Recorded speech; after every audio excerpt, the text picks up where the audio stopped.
Good evening and welcome to Chicago Tonight. I'm Perseid here in our Northwest Side studio. And I'm Brandis Friedman reporting live from Chicago's Avondale neighborhood. And on the show tonight, the mayor ought to be happy. All 50 aldermen ought to be happy right now. Delayed census data is finally public, what it tells us about the Chicago metropolitan region. We have shifted from a pandemic budget to a recovery budget. A projected budget deficit of $733 million, but the mayor says the city is rebounding from the pandemic. The latest on vaccinations, possible super spreader events, and rising COVID cases in Illinois and nationally. I think we've done a really remarkable job being able to, lemonade out of lemons with the pandemic. How Avondale residents are making green space wherever they can. The annual Perseid meteor shower hits its peak this week. When and where to watch. Meet a local cartoonist who keeps alive a Mad magazine tradition. They're actually a lot safer than you would think. When you're up there, people are looking at you. Welcome to the colorful world of freak bikes. We introduce you to the people who create these custom rides. And Paris, as I mentioned, I am live in Chicago's Avondale neighborhood, where I'll be co-anchoring tonight as part of our Chicago Tonight in Your Neighborhood series. Now, this is a neighborhood that is looking for more green space that we managed to find a little bit here, but it is also concerned with affordable housing for residents and support for its homeless population. It's also a place where local businesses are hoping to stay open while also keeping their staff and their customers safe. Paris will have more on all of that coming up in just a bit. All right, we'll see you then. And now to some of today's top stories. Lollapalooza was not a super spreader event. That's according to Chicago Department of Public Health Commissioner Dr. Allison Arwady. It's been 2 weeks since the opening day of the music festival, and of the approximately 385,000 people who attended, 203 have been diagnosed with COVID. None of those who have tested positive have had to be hospitalized or have died. Of the 203 cases, 127 were vaccinated attendees and 76 were unvaccinated. And we'll have more on COVID and the rising number of kids who have it later in the program. Meanwhile, the Illinois Department of Public Health announces more than 3,000 new COVID cases today for a total of more than 1,454,000 cases since the start of the pandemic. The state also recorded 24 additional deaths. That's the highest number since the beginning of June. The total confirmed death toll in Illinois is 23,575. And the state's 7-day testing positivity rate is on the upswing now at 5.8%. And despite the uptick in COVID cases, a favorite South Side tradition returns. The 92-year-old Bud Billiken Day Parade returns Saturday with a modified route and free COVID testing. Now, the theme for this year's parade is back to school, back to life, and back to Bud Billiken. The parade was canceled in 2020 for the first time since its founding in 1929 because of the pandemic, of course. And there are normally more than 250 groups marching, but because of social distancing guidelines this year, there will be 125 entrants. Organizers are encouraging everyone to wear masks along the parade route, which runs 10 blocks from East 45th Street down to South King Drive to Washington Park. Free COVID vaccinations will be offered in Washington Park from 10 until 4. And up next, our weekly In Your Neighborhood series takes a stop on the Northwest Side, so please stay with us. Chicago Tonight is made possible in part by Alexandra and John Nichols, the Jim and Kay Mabee family, the Polk Brothers Foundation, and the support of these donors.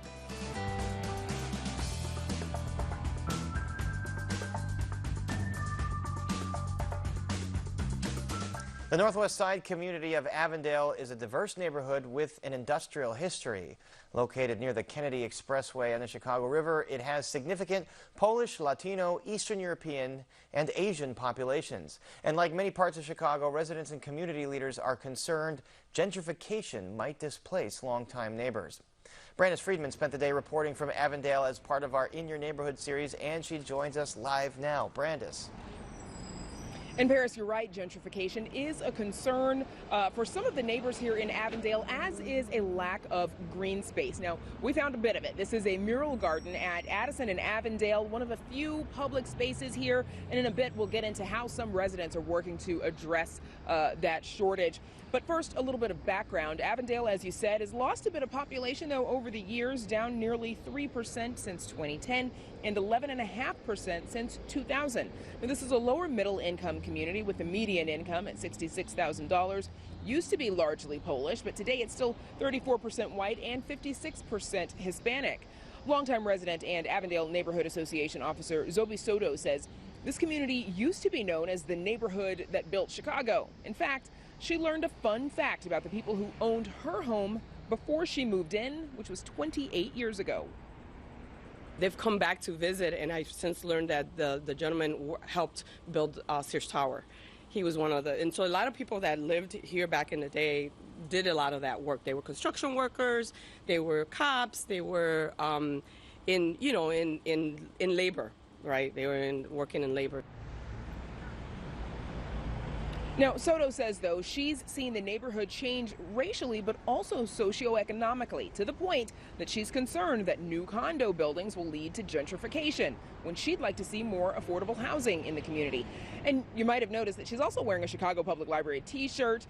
She's a big proponent of the Chicago Public Library system, but says Avondale never received the public library it was promised years ago. That's one of the reasons she says it is important for neighbors to partner with the Chicago Metropolitan Planning or Agency for Planning, or CMAP, to develop a neighborhood plan. Have a voice and a plan. So when developers come in, we could take a look at those plans and say, does that fit with the voice of the community and what we wanted to see for our future, right? Instead of just letting it happen to us and doing it one by one, right? Or it's a battle fighting developers that come in and just want to do whatever they want and having aldermen just, sign off on it. Now, earlier we mentioned green space or lack of it. Now, back when this section of the Kennedy was built, it bisected the neighborhood, leaving residents with a clear east-west division. And it also cut into the park space here. One organization, the Avondale Gardening Alliance, operates a neighborhood space lot that coincidentally backs up to this small park and has a perfect view of the Interstate Expressway. The Alliance, though, also points to the work that it does to make urban agriculture accessible. So this space is called the Mindful Living Garden, full of flowers, but also food that goes to the Avondale Mutual Aid Society and the local Love Fridge. Organizers here report since the start of the pandemic, interest in this kind of gardening has skyrocketed. We've actually had a number of folks in the neighborhood, and some of our members really step up in amazing ways to address the financial and food insecurity that's really raised, and the interest in urban agriculture. In this time 2 years ago in 2019, when we were doing our largest event, our online community was about 350 people. 2 years later, now we're over 1,500.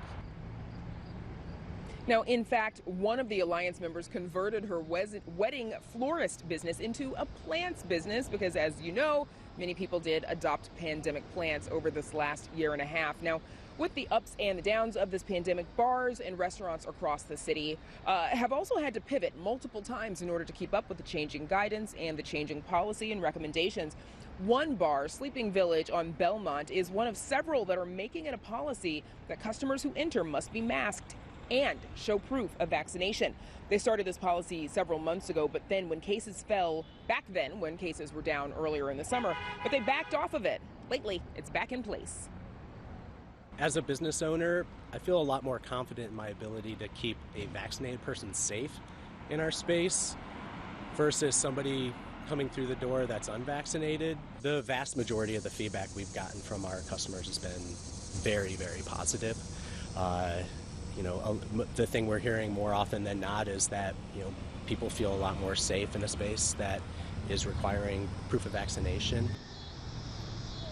And co-owner Billy Helmkamp says that while they have only had to turn away about a handful of people for lack of proof of vaccination, most of the customers have been understanding since they know we've been in this pandemic again for almost 18 months. Now, Paris, coming up later on, we'll hear from one of several older people who represents Avondale.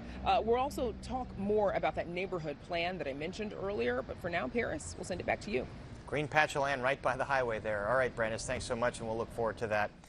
It's 4 months later than usual, but at long last, the results from last year's national census are finally out. Amanda Vinicky joins us now to share what the data shows for our region. Amanda, some surprising numbers here, perhaps. Yeah, maybe. In Paris, I mean, getting back to when this came out, it is true that the information is delayed versus a normal year, but of course 2020 was not a normal year. And UIUC sociologist Cynthia Buckley says that all things considered, it is an incredible feat to have pulled off a census during a global pandemic. Now, Buckley, obviously a census expert, she's a demographer, but also she spent last summer working as an enumerator. Remembering last summer working as an enumerator and how hard it was in the heat with your masks, in the context of no vaccines and not a lot of good news about the COVID pandemic, going from door to door to either check census forms that were submitted or to encourage some of our fellow Illinoisans to participate in the census. For political reasons, there was some hesitancy, but despite the pandemic and all those other challenges, Buckley says that it appears the census got a pretty accurate count. Now, demographers, politicians, community organizers, reporters, all waiting for this information to come out, and that is because it determines a lot. Everything from how funding from the state, how much funding the state gets from the federal government, how much money goes to particular programs, say maybe how much money will be going to an early childhood program for children that speak Mandarin. It also impacts which legislators and alderpersons are elected because it is a big factor in the districts they run in. Also, it's bragging rights, like because of the census, Chicago has proof it can maintain its status as the third largest city in the United States. And Rob Harrell says that should make Chicagoans happy. The mayor ought to be happy. All 50 aldermen ought to be happy right now. Everybody should be happy because we bounced up by 2%. And we came off a decade where we had declined last time when the city went down by about 6%, and everyone was like, oh my gosh, what's happening to Chicago? But now we've got growth. And it's not just the city proper. The collar counties saw growth too. Kendall County especially, which at one point was the fastest growing place in the nation, it was the only county to have seen this double-digit growth at about 15%. I tell you, it's kind of a big day for the metropolitan area. Again, not enormous numbers. We're not growing like Houston. We're not growing like Tampa. We're not growing like Phoenix or something like that. But almost every county in the metro area grew by at least 1% or 2%. And here's the biggest surprise: Cook County. Cook County, people, have been so down on this area as a population, blaming Cook County for this or that. Cook County added 80,000 people over the decade. Now, that sort of growth, not the case throughout the rest of the state. Illinois was only one of a few to have gotten mentioned during a web presentation by the U.S. Census Bureau this afternoon when it made these numbers public. There are fewer states in the highest growth category, more states growing slowly, and 3 states, West Virginia, Mississippi, and Illinois, along with Puerto Rico, declined in population. But Buckley says Illinois is just barely in the red. She says it's almost a rounding error in terms of population loss, though we did have pretty much every county outside the Chicago metropolitan area seeing declines. And on account of that, Illinois is going to lose that 1 seat in Congress. Buckley says keep in mind that that isn't as much because of Illinois' population loss as it is growth elsewhere. Texas and Florida and other states were growing extraordinarily fast. And so we ran the race. It's not as if we ran backwards. It's simply that we were in a race with people who had much faster growth rates. Now, again, these are just some of the top line takeaways. Neither Buckley nor Peril had all that much time to look over the wealth of information and stats between when it was released at noon and when I talked to them just an hour or so after. But there are plenty of other takeaways. For one, the nation, a whole lot more racially diverse, as is Illinois, and especially Cook County.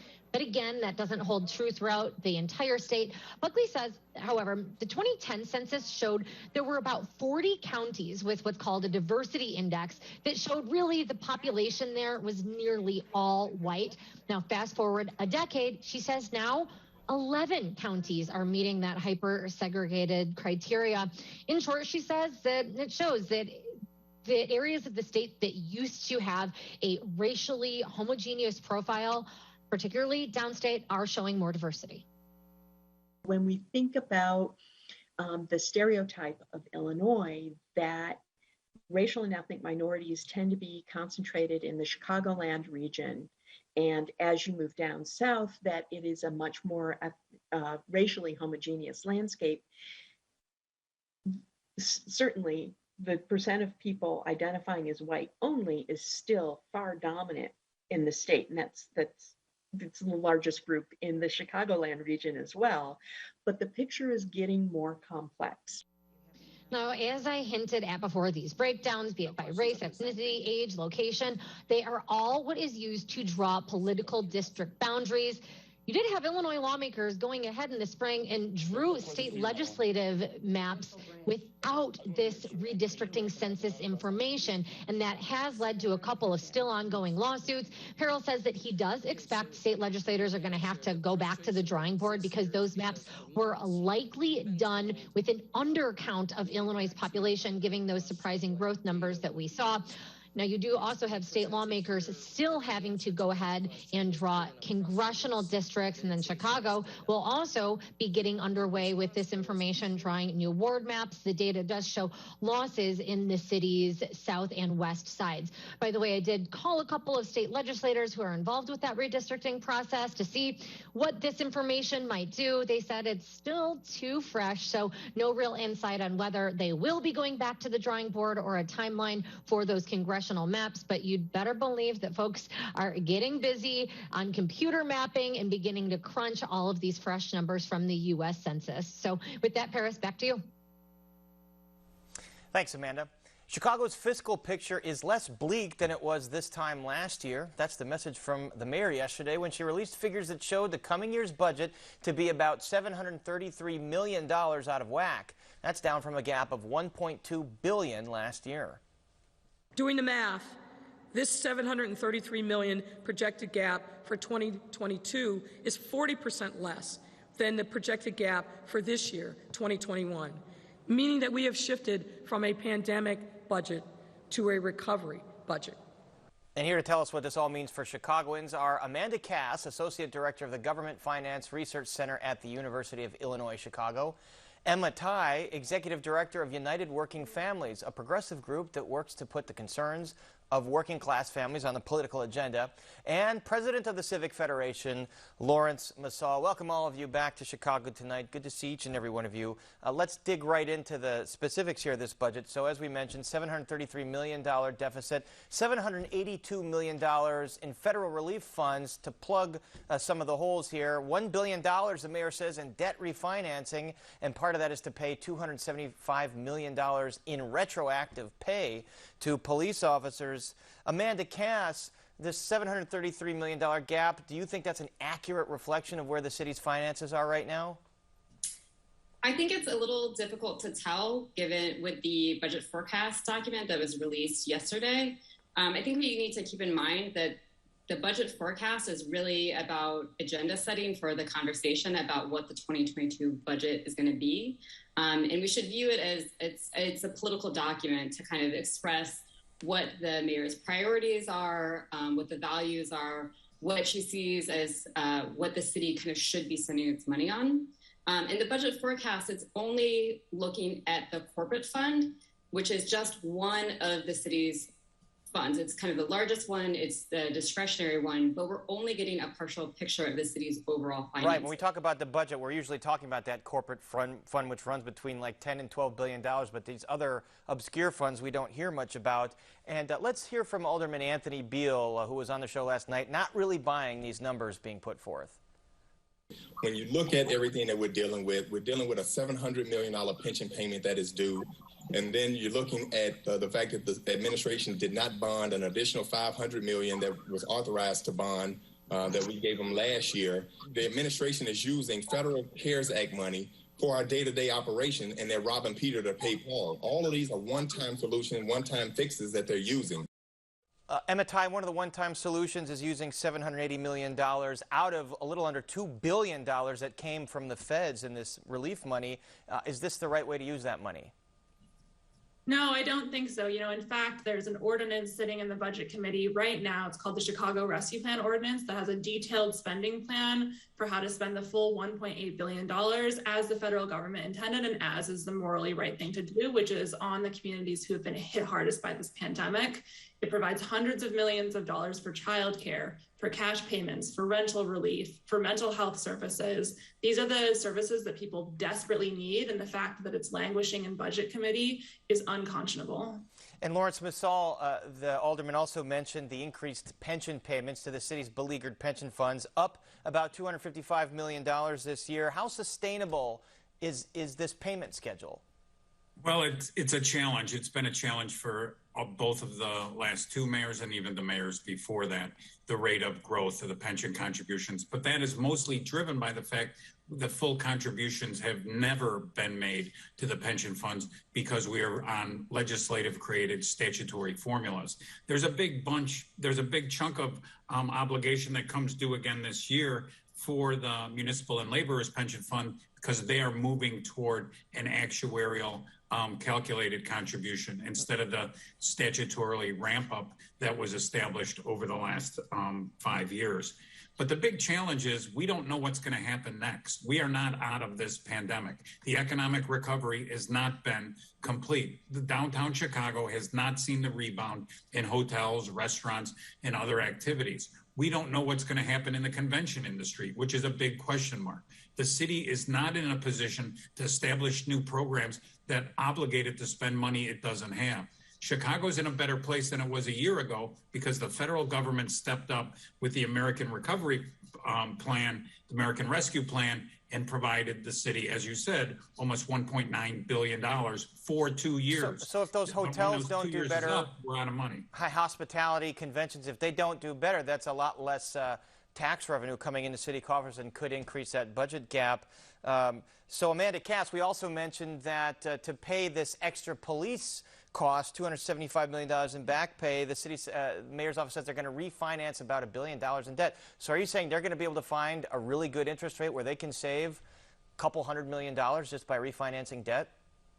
I think that's kind of one of the questions that I have, and one of the things that I don't think was entirely clear in the forecast document. And so again, with the kind of police costs, that's the cost of a potential contract, right? So that's a contract that's in negotiation right now that hasn't been executed, right? Like, doesn't the city council have to vote on it? Well, they have to vote on the contract, and it still has to be ratified by the police union membership. So yes, a lot of that stuff is up in the air. Right. Go ahead.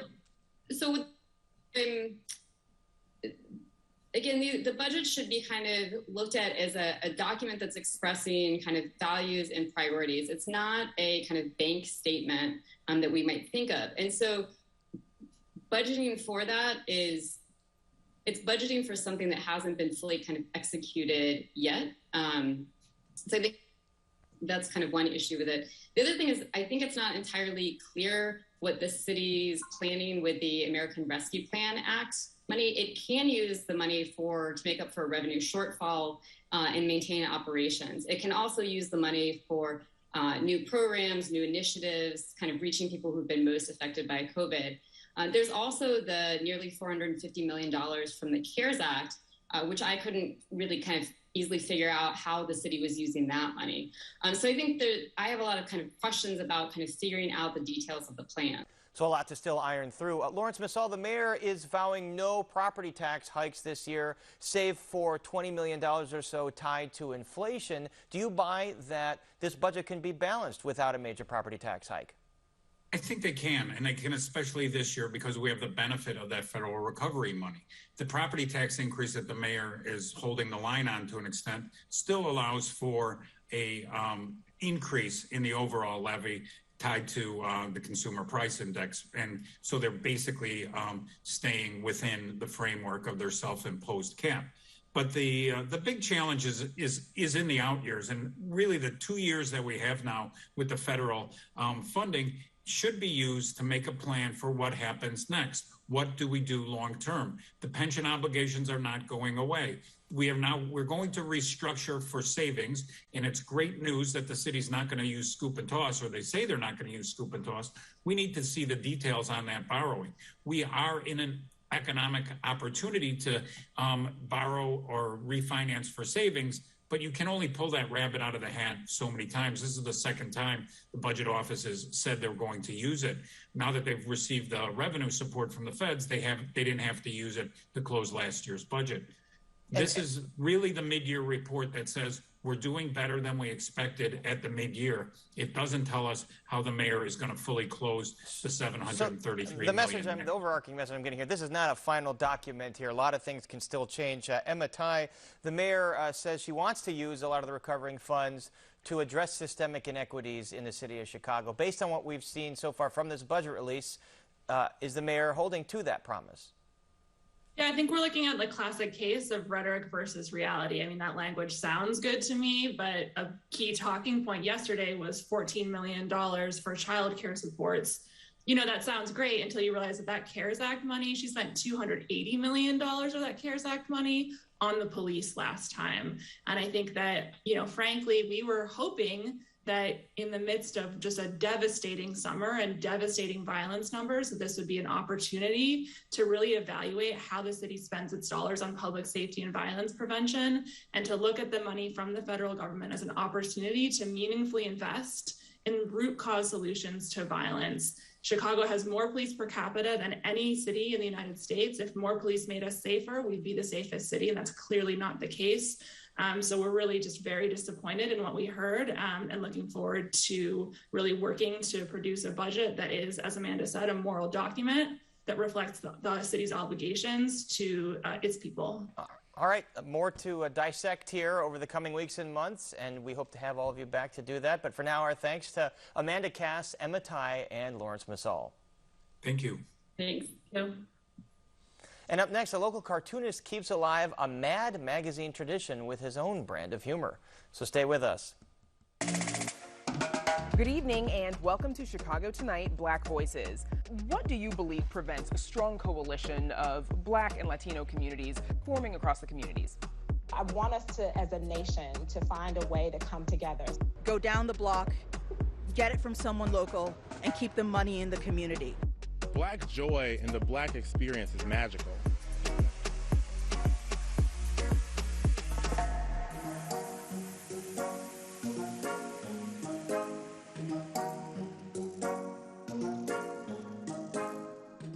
There's a lot still ahead on the program, including the latest on the Delta variant and the rising number of kids testing positive for COVID-19. But first, Mad magazine was one of the most influential satires of the 20th century. It's hard to imagine The Simpsons or SNL without the earlier irreverence of Mad. In its heyday in the 1970s, Mad had a readership in the millions, and though its influence has faded, it still has a pulse right now. Over the years, contributors to the magazine have been known as the usual gang of idiots. We met a local cartoonist who is one of the last members of said gang.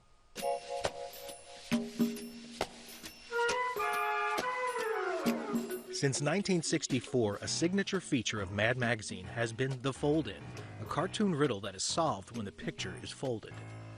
These days, the fold-in is conceived, written, sketched, and painted by cartoonist Johnny Sampson.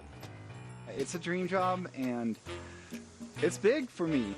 Honestly, the biggest part was getting a letter from Al in the first place, saying that, I think you can actually do this, Al is Al Jaffe, the legendary Mad cartoonist who originated the fold-in and made it until he retired in 2020 at age 99. Johnny Sampson created this birthday tribute to Al Jaffe before his retirement, and he now carries on his Mad tradition. And I've really tried to stay faithful to Al's methods. He was basically Photoshop before Photoshop. It was literal cut and paste, you know.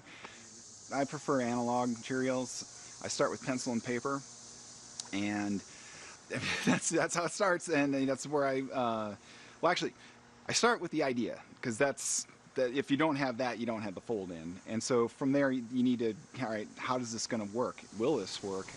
Before he worked for Mad, Sampson made what he called a rip-off fold-in for Pitchfork. The riddle resolved by showing Al Jaffe himself answering nature's call. But that wasn't his first attempt. My very first fold-in was a comic strip I did for the school newspaper. And it was this dumb comic, but like when you folded it in, it says, "Everybody's so foolish." And I got an in-school suspension for it. Sampson does gig posters for local events. He's made album art for rapper Action Bronson and rocker King Khan. And he contributes to kid-friendly publications as well. It's weird, especially as a freelancer, like, you never know where it's coming from next, and you can knock on doors to a certain extent, but it's like, it's usually they'll call you, you know, you don't call them, but they do call, and it's nice. It's nice to be called. Please call me. The publication only has 2 full-time employees right now and a handful of contributors like Sampson. Content is mostly recycled material from the archives. The magazine's future was in question even before it was acquired by AT&T. And now, AT&T has unloaded Time Warner Media, which is the parent company of DC and Mad, to merge with Discovery Media. And this deal is in the works, and it may not be complete until a year, 2 years, I don't know. So there might be something after that, so we're holding on to hope here. Being one of the last keepers of the flame is a bittersweet burden. For me, that's part of like the responsibility and the honor of doing the fold-in, you know, like, it's heavy. But yeah, but it's really sad because now that Mad's just all reprints. I mean, it still means a lot to me, but it's also, it kind of has an asterisk next to it, you know. For Chicago Tonight, this is Mark Vitale. Mad Magazine is still available at comic book stores and through subscription, and Al Jaffe turned 100 years old in March. Find out more about cartoonist Johnny Sampson on our website. And still to come on Chicago Tonight, hear from Avondale community leaders about bringing resources to the neighborhood without displacing longtime neighbors. How vulnerable are children to serious illness from the Delta variant? We hear from an infectious disease specialist. The annual Perseid meteor shower may put on its best display in years. Why is that? Plus, when and where you can catch the show. And tall bikes, long bikes, and everything in between, building works of art from recycled materials. But first, some more of today's top stories.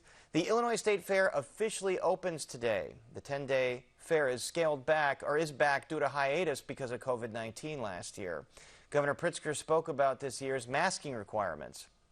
Well, I hope that people understand why we needed to put masking in place for the fair, for being indoors at the fair.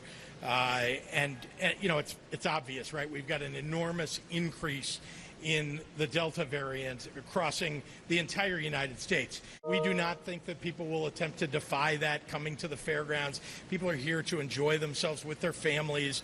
I hope they'll come and enjoy what we've got. And if you can't catch the Illinois State Fair in person, you can check out the action online. Organizers have set up 24 webcams all throughout the grounds. You can find out more information on our website. The Cubs cut pitcher Jake Arrieta, one of the last stars left from that World Series team of 2016. Arrieta was placed on unconditional release waivers after he gave up 7 runs against the Milwaukee Brewers yesterday in just the first inning. The Cubs brought Arietta back to Chicago this year, but he's struggled since May. He leaves with a dismal ERA of 6.9. And after the move, team president Jed Hoyer said it was the right thing to do for him, for us. It was also the right time. And in better baseball news, the White Sox go the distance to reach the official Field of Dreams. A lot of references from that movie going around today. That's, of course, the baseball field in Dyersville, Iowa, that was the brainchild of a local Oak Lawn woman who dreamt of recreating that 1989 movie's magic. And tonight, Denise Stillman's dream of having an official Major League game there comes true, even though she did pass away. The White Sox are facing the New York Yankees in front of about 8,000 fans in the middle of an Iowa cornfield. And just like the Academy Award-nominated movie, the players emerged from the corn during their introductions, that is. And the Sox currently lead the Yankees 5-3 in the bottom of the third inning. And now we check back in with Brandis Friedman, who's live in Avondale as part of our Chicago Tonight in Your Neighborhood series. Brandis. Yeah, that's right, Paris. Yeah, it sounds like that's good news for the Chicago White Sox fans. So, Paris, right now I'm being joined by 33rd Ward Alderwoman Rosanna Rodriguez Sanchez. Thank you so much for joining us. Technically, we know that we're not in your ward, but Avondale is. There are communities or parts of Avondale that are in your ward. And it's a very diverse community, a lot of working class neighbors, but it's also some areas are facing some significant gentrification. How can you help people to not be displaced from that gentrification that's hitting Avondale? So my office has put in place a community-driven zoning process with the purpose that our community participates in the decisions that I, as an alderwoman, make when we change the zoning of different properties.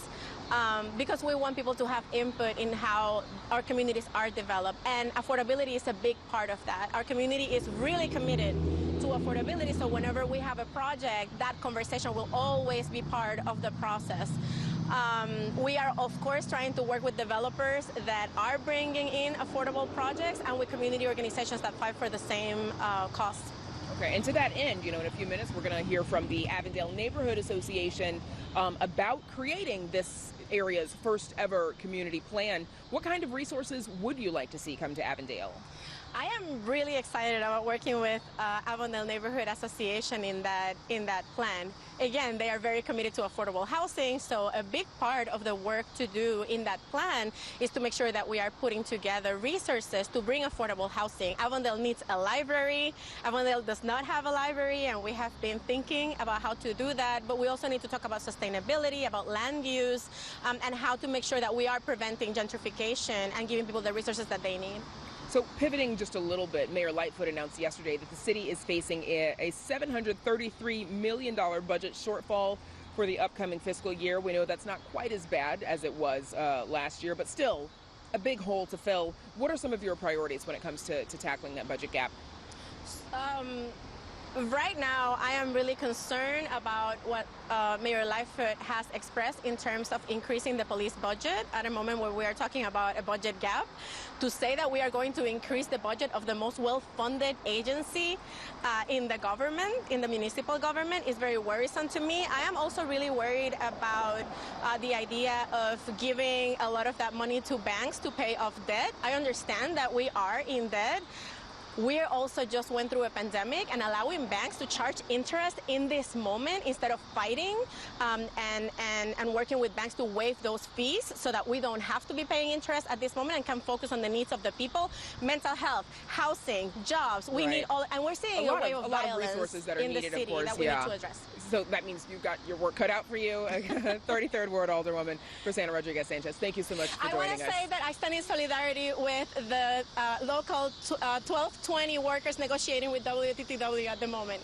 All right, good to know. Thank you so much, Alderwoman, for joining us. Paris, we'll send it back to you for now. Thanks, Brandis. Earlier in the show, we heard about the official COVID figures from Lollapalooza. The city's top doc said it was not the super spreader event some had feared it would be. But how accurate is that? And what is the Delta variant risk to children now that the first day of school is almost upon us? Joining us to help answer these questions and much more is Dr. Susan Bleasdale, the Medical Director of Infection Prevention and Control at UI Health. Dr. Bleasdale, welcome back to Chicago Tonight. So, thanks for having me, Paris. It's good to see you as always. The state is averaging about 3,000 new cases per day over the last 7 days. Test positivity about 5.8%. Are there models that tell us whether this is on the rise or is plateauing right now? It looks like this is on the rise. This is similar to what's been seen in some other states when the Delta variant has become a predominant strain, that the numbers start to increase and increase rather rapidly just because of the ease in the way that it can be transmitted. So we can expect to see those cases continue to go up for the time being. And Dr. Arwady, meanwhile, suggests that only 200 or so cases were reported out of hundreds and hundreds of thousands of concert goers at Lollapalooza. Do you buy that as an accurate number? Well, I think that it's a sample, right? Because I don't know that we have all the information from that event. We are 2 weeks out. We're seeing some increase in the number of cases. Those that through contact tracing self-identified as being at the Lollapalooza event are showing that there's a small number relative to how many that were there. There's several that are outside the city of Chicago that it's not clear if the city has all of that contact tracing data. So, the numbers of cases that they identified, some were within Chicago residents and some weren't. But again, it's not clear that they have all of the information. There may be other cases that are not really captured in their data. So it may be larger, but I think overall, probably not to the highest scale that we had been concerned. I think that the testing and the requirement for vaccination was a good mitigation strategy, but I think there's probably still some more cases out there that haven't been identified. And what city officials say again is that 90% of folks that attended were vaccinated through their own measurements here. Let's talk about the risk of breakthrough cases. The city says 99.7% of new cases are among the unvaccinated, but I think we've all heard of a number of breakthrough cases anecdotally. Is there any evidence to suggest the breakthrough rate might be higher than is being reported? It's probably higher at this point that's being reported. It takes a little while for that data really to get to the reporting circumstances, and I think all of us have been seeing these cases that are following them, that there are some breakthrough cases in people that are vaccinated. And there's a couple of issues around that. Some people may not know that they can be infected even though they're vaccinated. So it's really important that if anyone has any symptoms that they get tested for COVID even though they've been vaccinated. Really important too that they know that they can still transmit it even though they're vaccinated. Their risk is lower, but it's still present and it's likely they're going to have a mild disease. Some people may not get tested and may not know that it's attributed to that event. But I think we're really going to start to see more cases. We are starting to see some more cases identified in those that are vaccinated. Again, mild cases, but it's really important for people to make wise choices about when they unmask, even for those that are vaccinated. I think the awareness that you can still get it is news to many people that are vaccinated. And the data seems to be more conclusive that in breakthrough cases, the symptoms overwhelmingly tend to be milder than in unvaccinated folks. Let's talk about the FDA recommending a third booster shot in folks that are immunocompromised. Do you believe that will be very helpful to that population? I think it will be helpful to that population. I think the confusing messaging right now is you're hearing about breakthrough cases and boosters at the same time. But like you mentioned, the people that are vaccinated that are getting these breakthrough cases are really still protected against hospitalization and death. And that's where those numbers are, where still 98% of our hospitalizations and deaths are in the unvaccinated. So the vaccine is really showing that it's still protecting people at this point with the increased number of cases.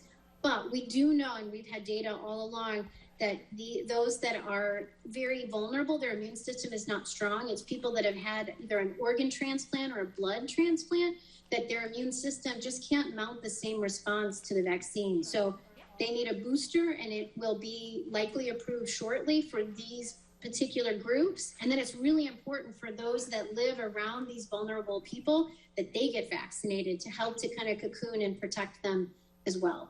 All right, important information there. Another group of concerned citizens or concerned population, parents of kids under 12, especially with kids going back to class now. What does the data say about how at-risk children are to getting significantly ill from the Delta variant? Well, we're seeing increased cases overall, and I think that then you're seeing some small numbers increase in hospitalizations nationally because of the Delta variant, and it's hard to tell how much of that is related to just there's more transmission of cases because the younger population either is not vaccinated or is just starting to have activities where they're being around each other unmasked. So we're seeing a really rapid rate of transmission and then secondarily see some small numbers of cases of increased hospitalizations. But overall, most of the cases in those that are young are not significant in causing hospitalization. We're just seeing a lot of transmission because it is so contagious, this new variant. And so we only have a few seconds left, Dr. Bleasdale, but do you think the statewide school mask mandate is sufficient to protect kids and their parents and teachers from spreading the virus, or do you recommend more mitigations? I think that's a critical point to help to protect, to be able to get back to in-person education, because we know masks work. They're really one of the most effective ways in preventing that transmission. So masking works. We know that even though you're vaccinated, for those that are old enough, that's an additional measure of protection for you. But for those under 12 and for everyone that's going back to in-person instruction, those masks are really helpful to prevent transmission. All right, Dr. Susan Bleasdale, thank you so much for filling us in on all of this latest COVID information. Appreciate it. Thank you. And up next, when and where to watch this year's Perseid meteor shower, so please stay with us. Coverage of science and technology on Chicago Tonight is made possible in part by Joel M. Friedman, president of the Alvin H. Baum Family Fund. You can head outside for another show after Chicago Tonight wraps up, of course. The annual Perseid meteor shower hits its peak this week, and it may even put on its best display in years. WTTW News reporter Patty Wetley joins us now with more. So, Patty, when is prime time for meteor watching? Where's the best place to catch it? Yeah, so the best time would be after midnight tonight, or what's technically tomorrow morning, until dawn. NASA pegs the 3:30 to 4:30 a.m. hour as premier prime time. And really all you have to do is look up, especially if you're closer, somewhere out in the country, just look up. You ought to see something like 40-ish meteors an hour. So I'll set my alarm for 3:30 this morning, and remind us what causes this meteor shower. It's, every year the Earth orbit intersects with some debris from the comet Swift-Tuttle. That's what these meteors are. They're comet debris, basically. And we intersect with them every year. And, as you were mentioning, setting your alarm, if you're in the city, you're not going to get such a great show. So you might want to think about getting out of town for the weekend when it's not necessarily peak Perseids, but still a good show. So maybe have to set my alarm for an hour or two before to get out into a wide open area. All right, Patty, so you mentioned that this could be one of the best Perseid meteor shower shows ever. Why is that? Well, this year we're lucky because the moon, it's a crescent moon. So we're not going to get a whole lot of light pollution or interference from the moon. Again, as long as you're away from the light pollution of the city.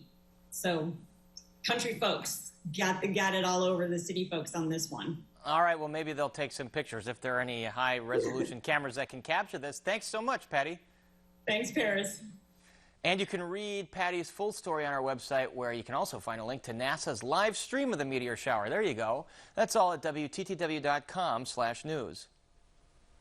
Time now for more from Brandis Friedman. She spent the day in Avondale on the northwest side as part of our Chicago Tonight In Your Neighborhood series. Brandis. Yeah, Paris, that's right. This time we're joined by Melissa Toops. She is the zoning chair of the Avondale Neighborhood Association. Thank you for joining us. So we've just, talked a little bit about the neighborhood plan. For people who are not familiar with those, what kind of things do you want to take a look at? Why is it important? Absolutely. Thank you so much. Thank you for having us. Honestly, a neighborhood plan is everything. It talks about how we see our transit, our local transit, how that is sustainable, talking about development, what developments we want to see, what resources are we lacking in our community. We've talked about green space and libraries and affordable housing. Honestly, there's a lot of needs, but really honing in on what Avondale specifically needs. And how can you bring in new development, but while making sure that longtime residents haven't been or aren't being displaced? Honestly, that's one of the biggest challenges. We work a lot with developers when they're willing to bring us more affordable housing, going above and beyond the minimum requirement. We love to see those developers come in and making sure there's a place for our long-term residents, making sure we're adaptively reusing our existing buildings, and that we're not creating an environment where people don't feel safe and they can't afford to continue to live in their homes. So we know that Avondale has a very diverse population, as we discussed earlier, a large Polish presence historically, but a very large Hispanic Latino population. How are you going to make sure that the plan reflects the community's diversity? Thank you. Yeah, no, we're looking to create a community plan. And with that plan, we need a committee. We need a committee of people from all over our community. We want every single ward represented, every race, every ethnicity. We want everyone to have a representation in our committee. And we're looking to make sure that we have a pulse on every single component. It's hard. We're not going to get it 100% right, but honestly, we're going to try. We want to make sure that everyone has a voice, and we are the conduit for that voice. It's a 2-year process. What do you hope, what do you have at the end of those 2 years? At the end of those 2 years, we have this amazing packet where we can talk through identifying opportunity zones, identifying needs, and something that can really drive the future legislation that happens in our community, and working directly with people like DPD, with our local aldermen, to make sure these things can get enacted. Are you hoping to, I mean, will there be, what will your residents see, basically, as far as, like, zoning changes or, you know, developments? What happens? I think the residents will see a clearer path forward. They'll see zoning ordinances that are being asked potentially being turned down immediately, saying, hey, no, this doesn't fit our community plan. This isn't what our neighbors want. This isn't what they need. They'll see it in all future decisions being made in and around our community, and we're hoping to work very closely with our aldermen to make sure that that happens. Okay, my thanks to Melissa Tube, zoning chair of the Avondale Neighborhood Association, for joining us. We appreciate it. Thank you. Paris, so there it is. You've heard a lot about the neighborhood plan, something I think Avondale residents here are excited about and eager to see move forward. For now, we'll send it back to you. All right, Brandis, thank you very much. And up next, the unusual ways that some cyclists get around town. But first, we take a look at the weather.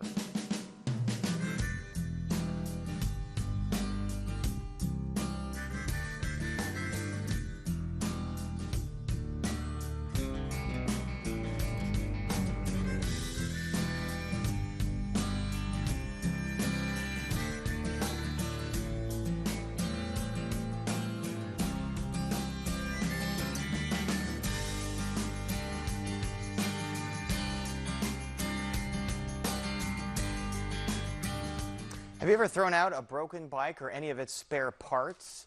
There's a chance a local bike club scooped up that trash to make a work of art on wheels. Chicago Tonight's Evan Garcia recently visited Logan Square to learn about the city's bustling custom bike culture. Here's another look. 14-year-old Malcolm Langford is riding a tall bike for the first time. It was pretty scary, but it's pretty cool. It's like way different, so it's just like, whoo, I'm so high. Unusual bikes of all shapes and sizes are here at Logan Square Park. Tall ones, long ones, even a giant rat on wheels. Custom bikes to me is just a representation of yourself, you know, like the clothes you wear represent you, the things you do, that, you know, so the bike you ride can also represent you, and some of us are just a little weirder than others, I guess. Chris Castellan is a member of the local bike club Rat Patrol, which started in 1999. So most of this stuff that I make would come out of the alleys, out of the trash, people's leftovers that I'd find and bring home and turn into my gold. Rat Patrol and other bike groups typically scour alleyways for spare bike parts, which they weld into wild creations, like this grill bike, made of several bikes, a moving cart, and of course a charcoal grill. The inspiration behind the grill bike was we like to eat and party, and we want to take it wherever we go. So we said, you know, let's build something that we can actually take the grill to the park or to the beach.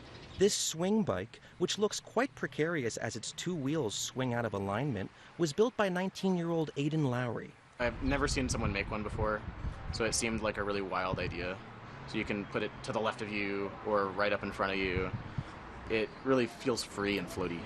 Through organizing public meetups and scavenging for disposed bike parts, the Rat Patrol aims to foster a do-it-yourself, sustainable approach to bike riding, according to this club member, who goes by the name Wile E. Coyote.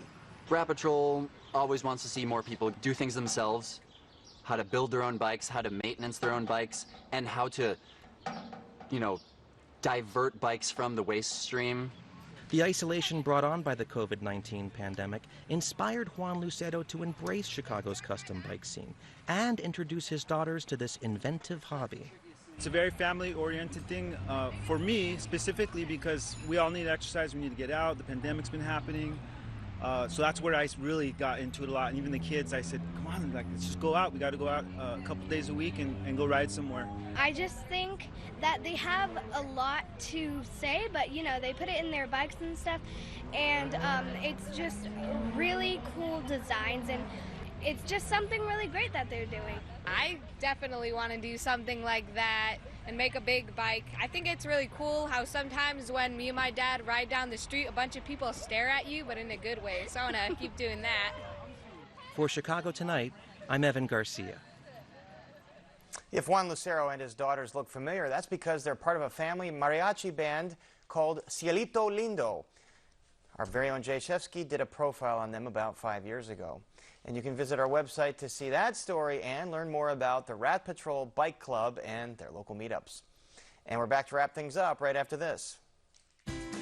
Chicago Tonight is made possible in part by Alexandra and John Nichols, the Jim and Kay Mabey family,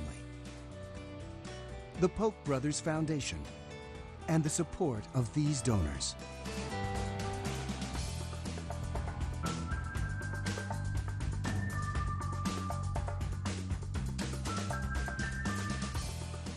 And that is our show for this Thursday night. Don't forget to stay connected with us by signing up for our daily briefing. And, of course, get Chicago Tonight streamed on Facebook, YouTube, and our website, WTTW.com/news. Of course, you can always get the show via podcast in the PBS Video app. And please be sure to join us tomorrow night live at 7 for the Week in Review. Now, for all of us here at Chicago Tonight, I'm Brandis Friedman. And I'm Paris Schutz. Thank you all so much for watching. Enjoy that meteor shower tonight if you can see it. And we'll see you tomorrow.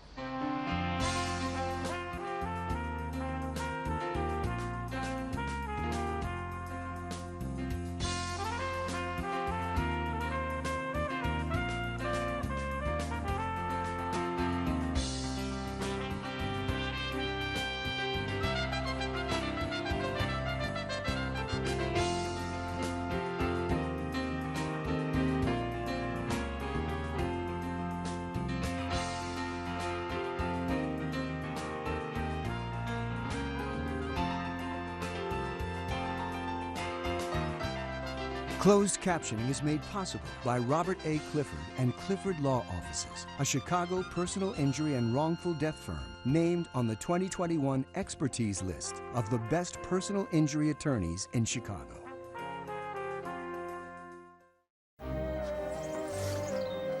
What do you want, Nelson?